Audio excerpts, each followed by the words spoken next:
Hey, everybody, it's Hammer. Today is Monday, December 8th, 2025. Hope you all are doing well. Happy Monday. It's one of those Mondays already. So anyway, my name is Hammer. I am the founder of Originator Success, Grab and Go Social, and Rate Sensei, the guy that helps originators get loans from Google, social media, and all that good stuff. Remember, you can join me live each and every weekday morning, 9:30 a.m. Eastern time, as we talk about what's going on in the markets with mortgage rates and pricing. This week, we got the Fed coming up. That'll get all the big talk. We got some JOLTS data coming out tomorrow, some treasury auctions, some fun things. So quite a bit to actually go into today, and we'll start to talk about it. If you are here this morning, say good morning.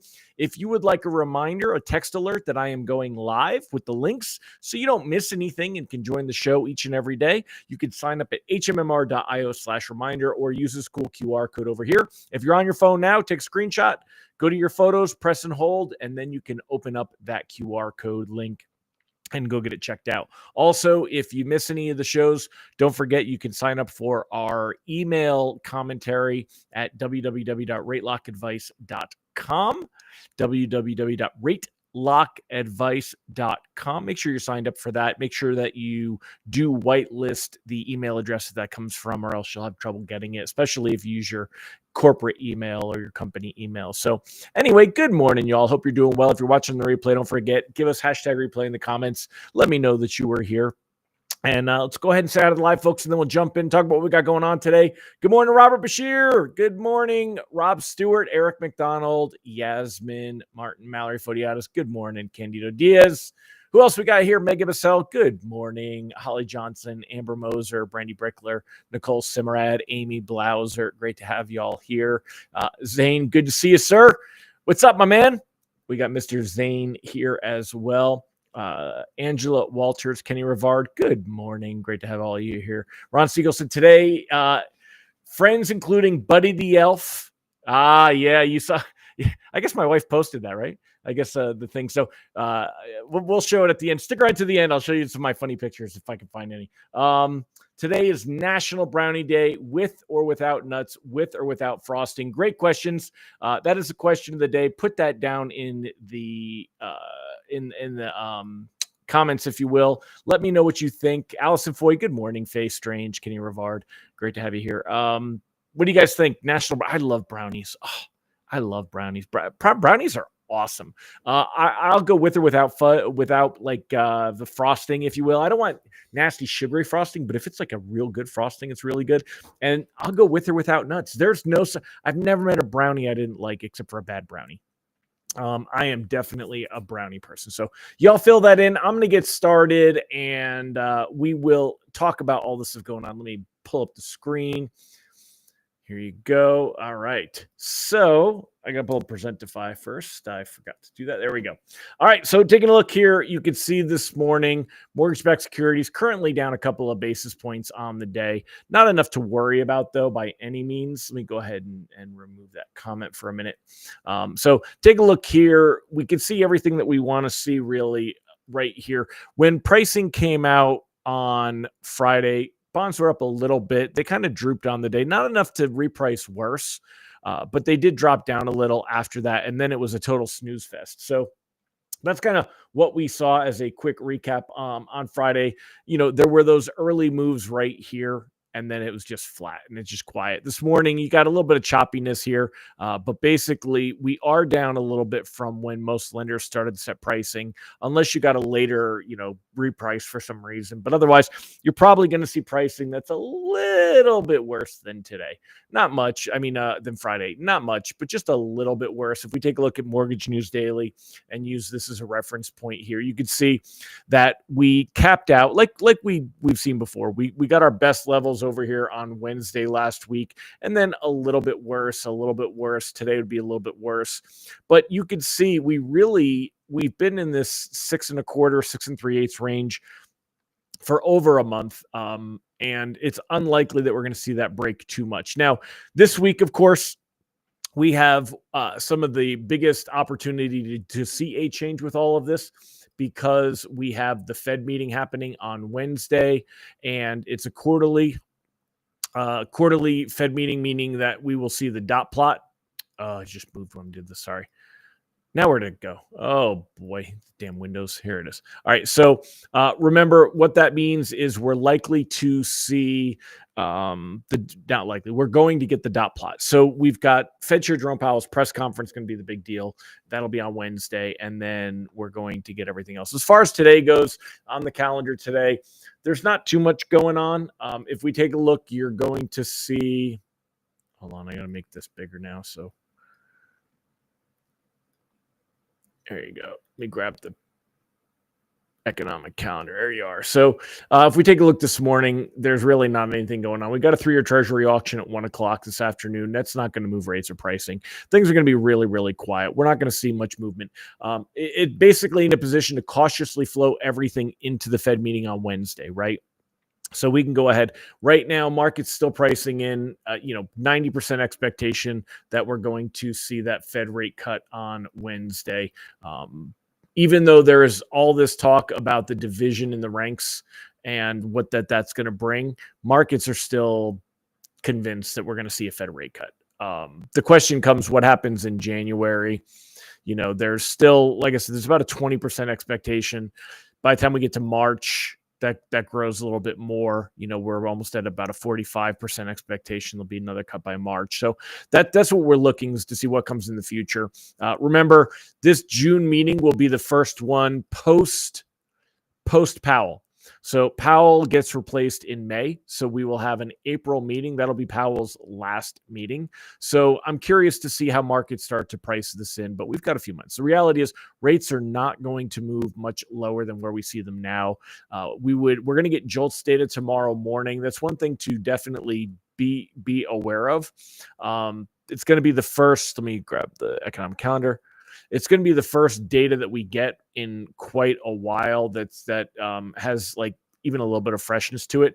If we take a look at that JOLTS data, that is October. So what JOLTS did is, according to this, they skipped the September, which is strange because they gathered September data, but they're showing this as October data. I don't quite know.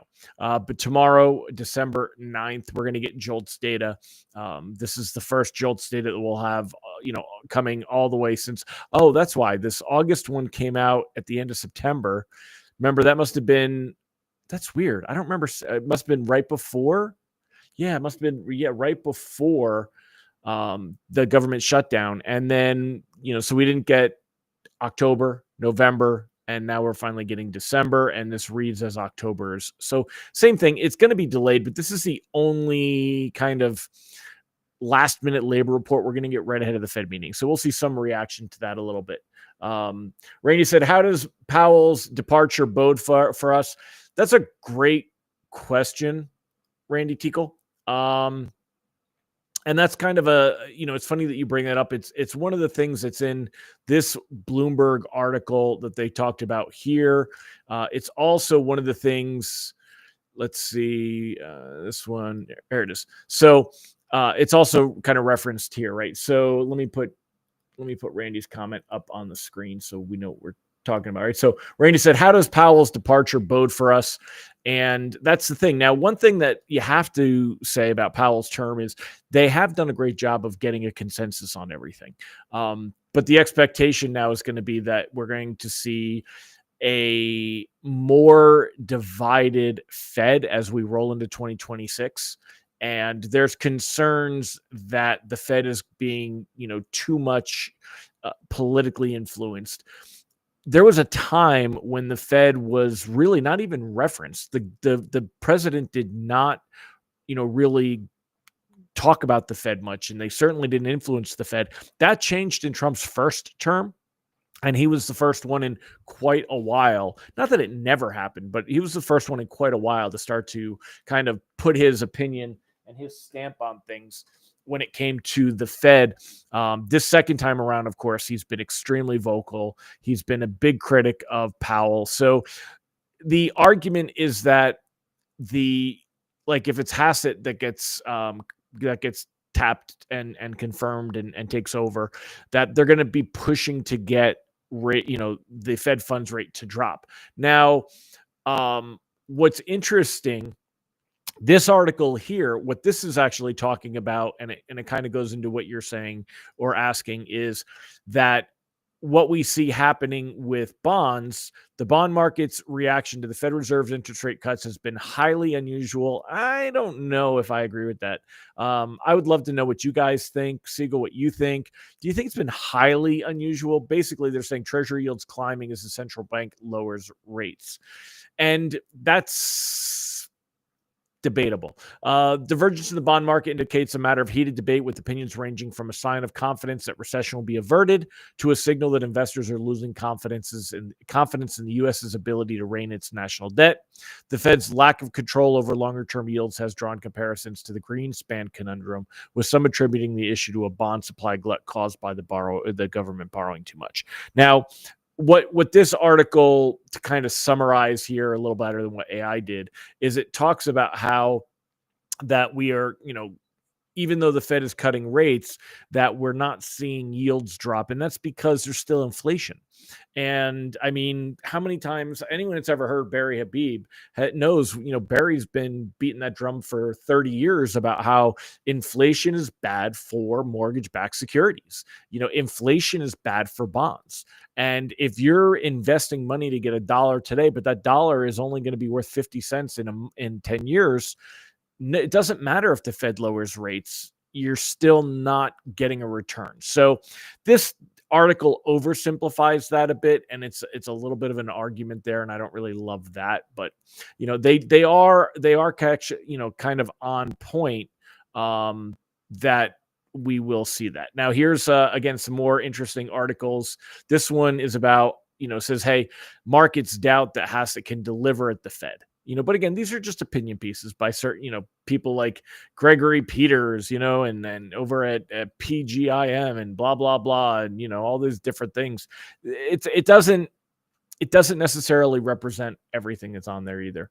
Ron said Trump doing things differently and being vocal. Surprise, surprise. Yeah. I mean, and it is what it is. Ron said, I think the bond market is very predictable. Buy the rumor, sell the news. That's what it's been. So, but as far as rates go, heading into this week, I don't think that this Fed meeting is going to be good for mortgage-backed securities, for mortgage bonds. The last two meetings have not been. So I'll talk a little bit more about this tomorrow, but the last two meetings, we have not seen a positive reaction in bonds. We've seen in the days following the meetings, we've seen, pricing get worse. We've seen rates get worse. You can see that if we look at, let's get rid of all these other things and just have there you go. So, and now let's pull this. So a little bit, we can make it a little bit smaller. So, I mean, if you look at our last meetings here, again, we dropped right before that Fed meeting, and then boom, look at that. You jumped up, but it dropped to its lowest point right before the Fed meeting, and then it bounced up. Same thing last time around here in the October meeting. We dropped to the lowest point right before the Fed meeting, and then it bopped up. I think we have the stuff in play to see something similar. I don't know that we'll see price rate sheets, reflect necessarily the same best levels that we saw here, but I think we are going to see things get a little worse after the Fed meeting. Now, even with that said, we want to cautiously float into the Fed meeting and give things an opportunity and see where they play out. Ron said history shows Powell's a hawk in the press conference, regardless of what the rate policy announcement is. Yeah. So we'll get the rate policy announcement. We will get the dot plot for the last dot plot for the year. But then you're going to have Powell, and, I think that Powell is going to, I think he's going to really make it clear that they're not looking to make more moves after this Fed meeting. That this will be a slowdown. So I don't think it's going to be good. I don't think it's going to be good for rates, but we'll see. We'll see where it goes for now. The good news is you should be able to lock anything before you get reprices because you got time. because we can react, because everything's going to happen in the afternoon. Tomorrow's JOLTS data, we could see a little bit of movement. Remember, that's going to come out at 10 a.m. tomorrow morning. So right now we want to definitely keep an eye on it. I mean, bonds are down 6 basis points. Pricing is just getting ready to come out. So like I said, we're going to see things that are a smidge worse than what we saw on Friday. Not enough that we want to freak out, but it's likely to see things that get a little bit worse. And after that, it'll probably be a calm day. There's not really a reason to expect anything. The 3-year Treasury auction this afternoon is certainly not going to cause any big moves in bonds or anything like that. So we don't have to worry about that. It'll be quiet. Tomorrow's JOLTS data is 10 a.m. If it were to come in unexpectedly strong, we might get a little bit of a negative bond reaction to that in the morning. But the 10-year Treasury yield has to catch your attention. Before I wrap up, let's really make sure we talk about that. We're up to 4.17 now. You could see that ever since, what day was it? It was back in November 25th, 26th, right before, was that before Thanksgiving? Yeah, right before Thanksgiving. This was our lowest level here with the 10-year Treasury yield. And since then, up. We have seen it coming all the way up right now. It is in a position to go ahead and test this green line. This is the 100-day moving average. This should give us a support level. Also, you kind of can draw a bit of a line like this. We're right there to test those levels. I don't think we have to worry about this 10-year getting much worse ahead of the Fed meeting. But after the Fed meeting, we could see that pushes up and we could be in that 4.20 range. And I think there's a really good possibility that that's where we could go from all of this. So Ron says the dot plot should be interesting since there's so much missing data since the September dot plot. Great point. Definitely a great point. So Robin, Willard, good morning. Ms. Tenney, Pat, great to see you. I hope you're doing well. Merry Christmas. So anyway, that's it, my friends. Again, I don't think this is going to be good for us. Definitely want to keep an eye on all this. I was in a locking stance through most of last week, especially for anything closing near term. Things that had a little more time, we didn't have to worry too much. I mean, rate sheets have been pretty, we can look at bonds and talk about that, but I mean, rate sheets have been pretty much, there's really not a lot of movement that we had to worry about. We're not going to see, even if we see some negative stuff, we'd see rates push up another 1/8 or even a 1/4 point, but they'll probably come back down again. So we'll kind of dig a little bit deeper on this one tomorrow. We're getting ready to wrap up for today, but I would still cautiously float for the moment, but I'd be ready to lock. I mean, I'm not liking what I'm seeing here, where this is already when I started this, we were basically flat on the day. Now we're looking at being down 9 basis points, and the 10-year being at 4.17. I would have locked on Friday, which is what I had talked about. But that's why for now, let's just see where things go for a little bit. But I think we're going to end the week with rates a little bit higher. I'm going to sit and kind of stew on this for a minute or two after the show, and we'll see. So anyway, my friends, let's take a look and see how y'all prefer your brownies. If you didn't answer yet, Ron Siegel told us today is National Brownie Day.